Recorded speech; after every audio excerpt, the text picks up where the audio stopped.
everybody, welcome back to another video. Happy 2021. This is my first video this year.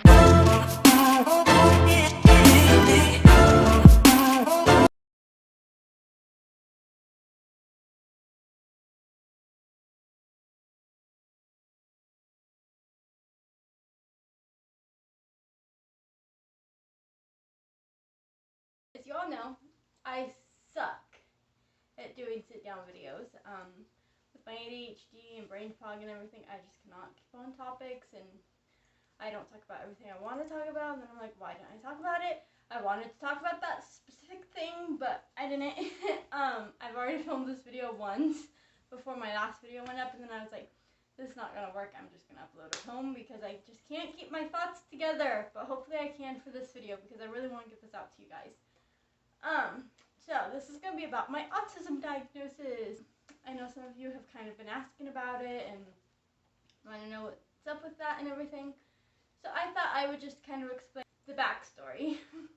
So I'm really kind of upset that the school system and things never diagnosed it because being in special ed for my medical conditions and my other disabilities, I was evaluated for things literally every year. I was diagnosed with, in elementary school, a communication disorder, sensory processing disorder, ADHD, and other things. But I mean, those are like the things that typically go with autism itself. And then I was called, when I was in elementary school, they called me a gifted right brain learner, which is the creative side, like writing, art. I remember some of the tests they had me do, but it's like basically the creative side. I was a gifted right brain learner with an average grade above 18, or yeah, above an 18-year-old. So an average like adult on that side. Which everything that they basically diagnosed me with going through school, if you put the pieces together, is autism. Had it been diagnosed at the time, I could have been getting different supports than I was getting. Like, I was still getting a lot of special education supports because I was in special ed. But I feel like I could have gotten even more supports than the ones they were giving me because I would have had an actual official diagnosis. But they kind of refused to do that, and they refused to put a label on it. And then the other thing is, even going through school, I've always stemmed. Like, I suppressed some of my stems, but the majority of the time, like, I would still rock. I never suppressed rocking. I'd never suppress certain things that are stemming behaviors. The only one I did, well, I suppressed some of them, but not all of them. The ones I did suppress was, like, I remember in high school, my special education teacher I had at the time, I always, like, would stem like this, and, like, move my fingers. You can't really see on camera, but I'd, like, move my fingers back and forth like that. And my special education teacher would be like, what, are you praying? And so then I started to suppress that and not do it anymore because I was like, that's not fun. And he was a freaking special education teacher, so it was kind of dumb that he was making fun of that. But, so I was also diagnosed with, things related to autism, as well as other diagnoses not related, but I was diagnosed with literally everything related to autism. When the neuropsychologist went through my papers, he literally said I was already diagnosed with autism on paper. Like, obviously he did the evaluations and everything, like all the, testing and everything, but he said I was, already, like, on paper, it already literally said autism without saying it. Like, I had I've heard from the autism community, you don't want to use symptom, but I don't know. For me, they're symptoms. I have other disabilities, and I have symptoms of those things, so I'm just going to use symptoms. I don't know. I feel like, since I've been specifically in the autism community, there's a lot of things that people are like, don't say this, don't say it like that, don't do this, da da da da. I'm just going to say things how I feel comfortable saying them right now. This is still a fairly new diagnosis officially. I've always dealt with it, and I honestly knew I had autism. Like, it's just one of those things I knew I had. Like, I never said I had it because I don't self-diagnose and I don't believe in self-diagnosing, but I always kind of knew, like I follow, people on YouTube who have autism who are adults and things, and I've always been like, yeah, that's so me, like the sensory thing, especially with food and like things like that. The food one, on the other hand, which this is where I don't like doing sit-down videos because I can't stay on one topic, thanks ADHD. But the food one is like the most one I hate, like with my sensory issues. Like I've always known I had sensory issues, and especially with food, like ever since I was a baby. So that's nothing new. Like none of this is new, it's just official name on it. But I hate that one because I don't eat healthy, and I know I don't eat healthy, and it's because I don't like the taste and the texture of most foods, especially healthier foods. But being in the autism community, and I'm really thankful to Autism Instagrams, yes. He's waiting for someone to knock on the door, so he knows our routine and he knows someone's going to be here soon.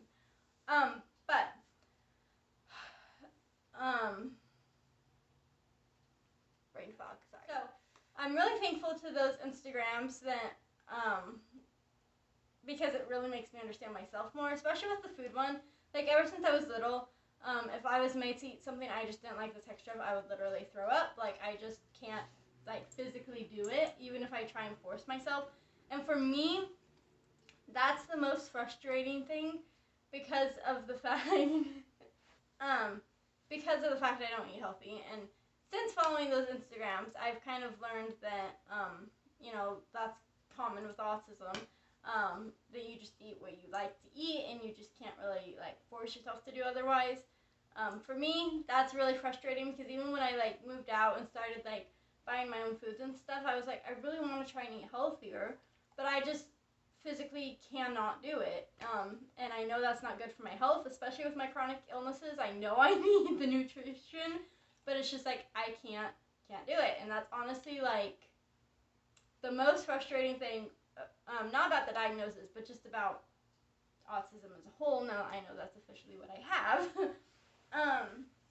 But yeah, so the school system missed it, and they shouldn't have. Like, I was already diagnosed with literally autism on paper. They just didn't ever say, oh, it's autism. We tried to get me an autism diagnosis when I was young because I had a lot of the classic signs and things of it. But they refused to put a label on it. They even said, like, no, we're not going to put a label on it. I had a doctor, even though I was diagnosed with other chronic illnesses and disabilities at the time, he still, like, when we mentioned anything about autism or anything like that, he would literally look at us and be like, look at your daughter. She's so pretty. She's not disabled. No, that's not how it works, people. You can be pretty and you can still be disabled and have autism. Getting this diagnosis, I do want to talk a little bit about that because last time I made this video was right after the fact, so it was still really fresh and it hasn't sunk in, and I was kind of a mess in that video, to be honest, because even though you know you have a disability and you feel like that's what you have, it's still gonna affect you. Like, I'm diagnosed with something else, really, even though you kind of knew. And then on the flip side, it's like it just kind of pulled a lot of what I deal with together. And so, since getting the diagnosis, I do understand myself a lot more, like, why I can't make friends. You know, that was never, like, diagnosed. I didn't have a label on it like my communication disorder did. You know, it was just like, I can't make friends. I'm very socially awkward. I literally will cry in a social setting. And since being diagnosed, I understand that's part of my autism. Making eye contact, like, I've forced eye contact, but I've never naturally made it. And even sometimes then it's like really uncomfortable. It made me understand why I like poetry so much and why I'm a writer, you know, because a lot of times I can't say how I'm feeling, unless I'm in my house alone and talking to a camera. That's okay. But a lot of times I can't say how I'm feeling, and so it's like I can write it down in a poem. I've really learned a lot about my sensory issues and why certain things bother me. I understand about my stimming and why I do it. So I really understand, I've really learned to understand a lot more about myself and like why I do the things I do and why I'm the way I am. Especially the friend one, that one's always been a problem for me. And it's also honestly the most annoying one for me just because, you know, I'm 25. I wish I had a group of friends I could call up and we could hang out on a weekend, but I'm just like so socially awkward that that's not gonna happen. Hopefully someday I can make some friends. I don't know, but what are you looking at, Susie? But yeah, so when I went into my neuropsych exam, let's back up. See, this is why I can never stay on one track, but I do think this video is going smoother than the rest of them. But when I went into the neuropsych exam, the neuropsychologist, it was actually for other things, which I don't want to share because it's in my personal life, but it was about other things. And I already kind of knew he was going to test me for that because I knew he was going to have the papers of professional saying I had it, and I knew he was going to have my school records. This is what I mean by I'm bad at sit-down videos, but I meant to say as a professional saying it was in her professional opinion she thought I had it. It's later in the video, but apparently I didn't mention it here. So it was not a diagnosis. She was not a neuropsychologist. She just worked with disabled people and was helping me out at the time. And the school papers obviously didn't say I have autism, they just say some of the classic signs of it, such as my communication disorder. I honestly knew he was going to test me for it and that it was probably going to be autism. It really honestly wasn't a doubt in my mind he was going to test me for it and see if I officially had it, which he did, and I did. He said, it was literally already written on papers. He said the school systems often won't diagnose it just because they don't want to pay the extra supports, which I was already getting a lot of accommodations, so I don't know why it would have been anything more to pay for a little bit extra than I was already getting. But he said that often they won't diagnose it because they don't want to pay, for certain things with it. And so that's how come it's gone undiagnosed. Just learned a lot about myself, why I do the things I do, and it is kind of a relief that I'm just not socially awkward like I always thought. It's like, oh, okay, there's a diagnosis to this. But it also makes me really mad that it got undiagnosed for so long because I think that could have saved me so much pain. I think that would have at least been like it would have been hard even when I was young learning that I had another diagnosis, but it's like at least in the long run, I wouldn't have just grown up thinking, oh, I'm just socially awkward, I just can't do anything, I just cry in public settings, I still have meltdowns, and I'm, an adult. I think it just would have saved me so much pain, I've had meltdowns, I wouldn't say I have severe meltdowns, but I still have meltdowns, if the store is too crowded or noisy, or there's flickering lights, or there's just all these different variables. That's one of the reasons I got patches, but I just thought it was for panic attacks. One of the reasons. He's mainly medical in response and some mobility, but that's one of the reasons I got him was for psychiatric such as panic attacks, which I've since learned are also meltdowns, or I have them in the form of meltdowns too. I still have panic attacks, anxiety attacks, and meltdowns, so I kind of have all of them, but you know what I mean, and PTSD things. But yeah, so that's one of the reasons I got him. I'm really thankful, and I'm just going to say this now, I'm really, really thankful that I have patches during this whole time because of the fact that I think had I been diagnosed and not had a service dog already, it would have been hard on me because it was really hard on me. I knew I had it, and I don't mean to say it's a bad thing I have it. I'm glad I know now and that I know why I do the things I do. But it would have been really hard had I not had him. I couldn't imagine trying to deal with a new diagnosis without him. I don't know that I could do it, so I'm really thankful that I still had him so he could work through this time. He wasn't mainly an autism service dog because I wasn't diagnosed and, it wasn't anything at the time, but I'm thankful that I already have service dogs, so that way, he already does the tasks for this because, that's one of the reasons I got him was for my anxiety, so he already does a lot of the tasks that he'll do for my autism. I just wanted to sit down and talk about a little bit of my feelings. I think that's about it that I can think of right now. See, then I'm going to stop this. I'm going to be like, why didn't I talk about that? And I'm going to be like, don't upload this video because I didn't talk about so much. But I think that's honestly it. It's just really annoying, and I know I keep saying this. I'm just mad that the school systems missed it because of the fact that I still had meltdowns. And I think a lot may have been put off to other things. You know, I was diagnosed with fetal alcohol syndrome, which I still have.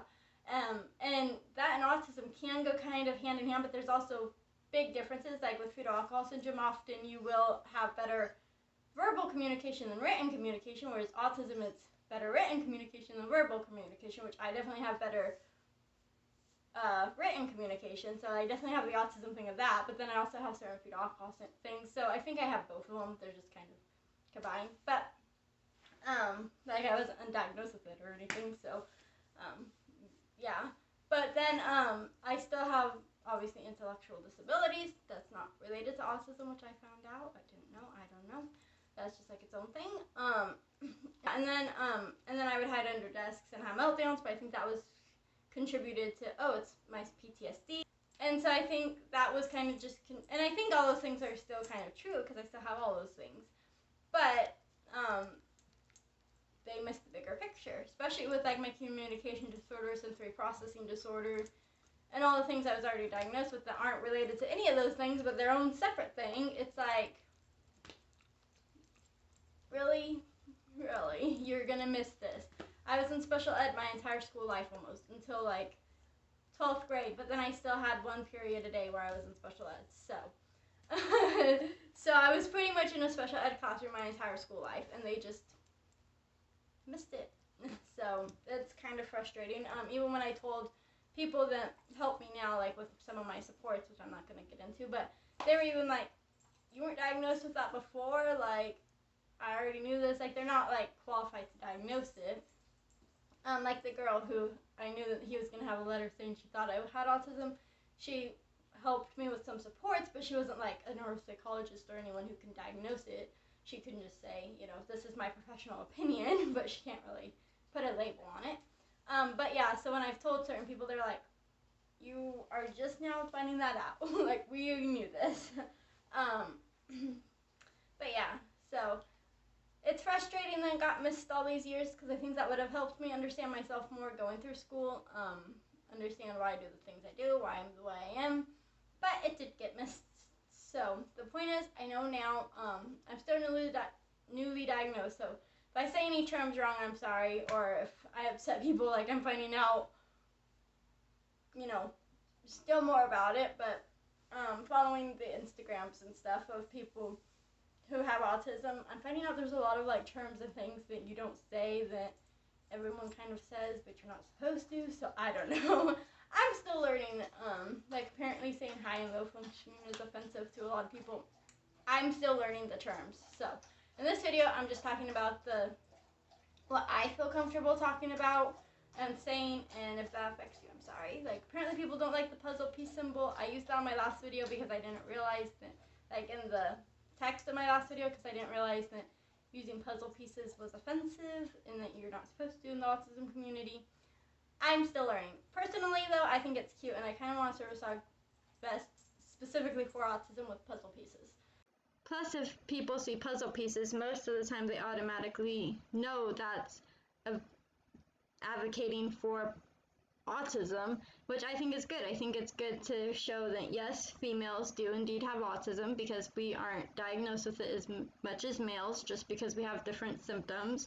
Yes, you can be an adult and have autism. You aren't just a kid. As well as it doesn't have a certain look, because a lot of people associate autism with looking a certain way, like looking, I don't know how to put it, but you know what I mean. Like a lot of people assume autism has a certain look to it.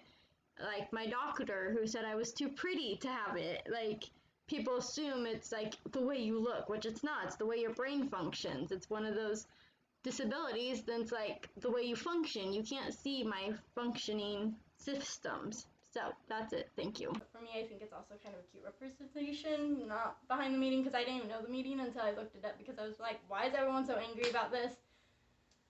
But I still feel like, for me personally, I think it's a cute representation, and I kind of want a service dog cape with puzzle pieces specifically for my autism, but we'll see. Anyway, so I think that's it. I just wanted to give a little bit of a backstory, because I know people are like, you know, how did it go missed? It really shouldn't have. I've had all these diagnoses that are related to autism. They just never put them together. Like when I was diagnosed, he literally said I was diagnosed with every like you know, like in the DSM, you have to have this, this, and this to meet a criteria or something.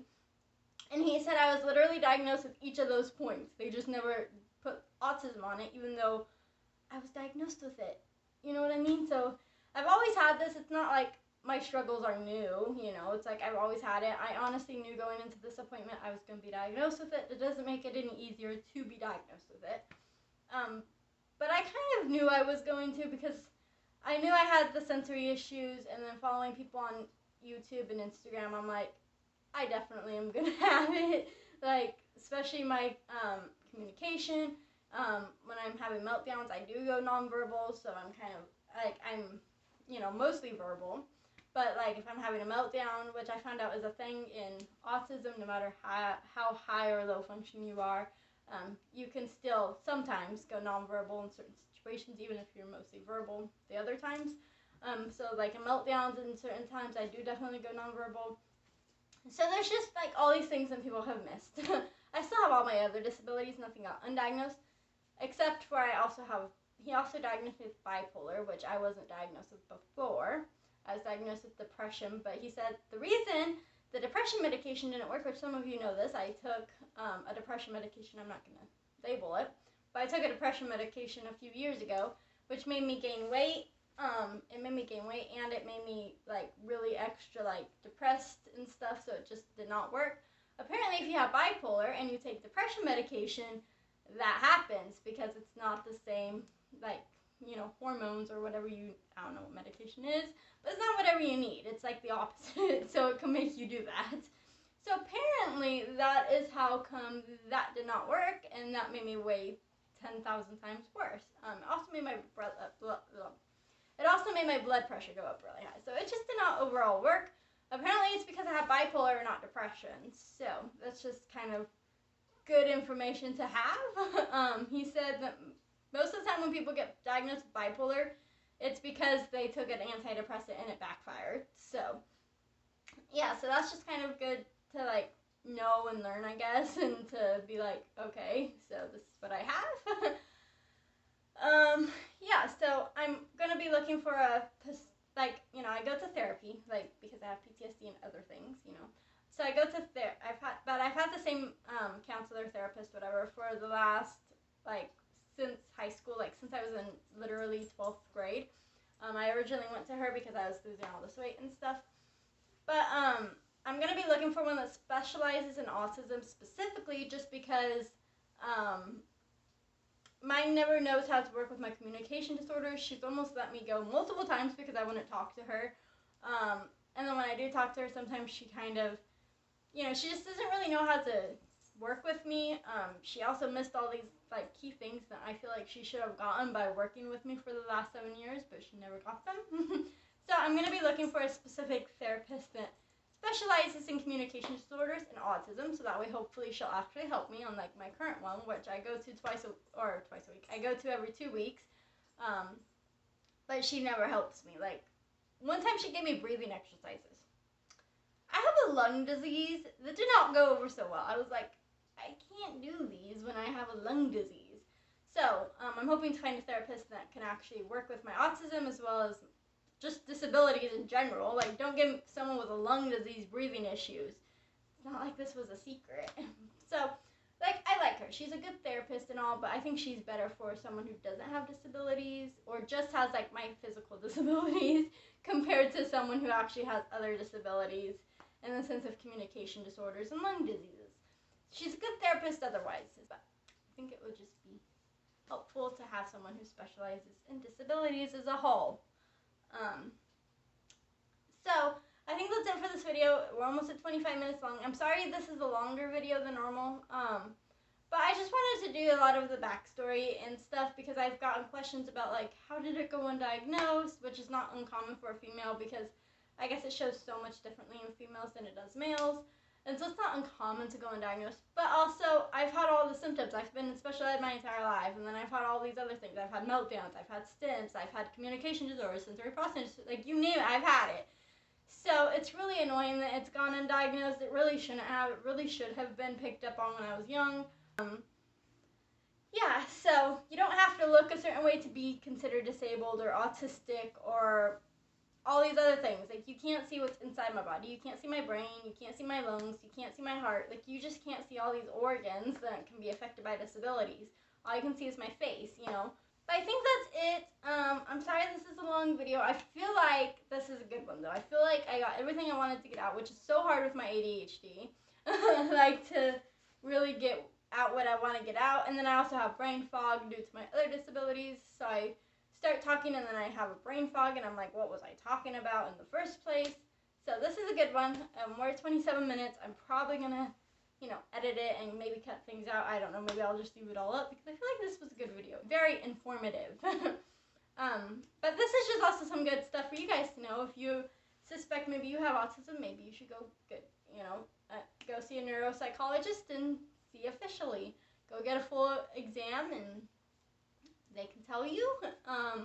Also, if your antidepressant backfires, maybe see if you actually have bipolar. May just be the next video. My gear maker opens orders tomorrow, and we are finally ordering one to match his Harry Potter cape. So, anyway, oh yes, the autism thing also makes sense why I get so into things like advocating for positive reinforcement and things like that. So Harry Potter, like, I definitely have a few special interests, and now that I know I have autism, I'm like, that's why I'm so, you know, that's why I advocate for positive reinforcement and believe in it so much. That's why I do the things I do. So it just makes a lot more sense.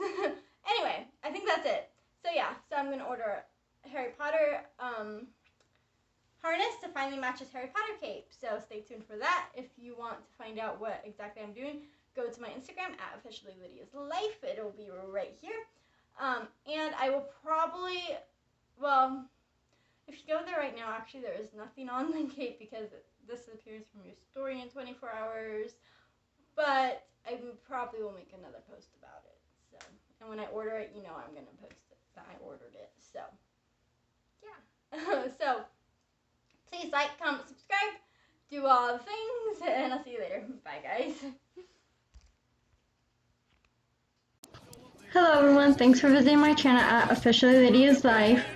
Please like, subscribe, turn on those bell notifications, and leave a nice comment if you have something to say. Thanks, bye.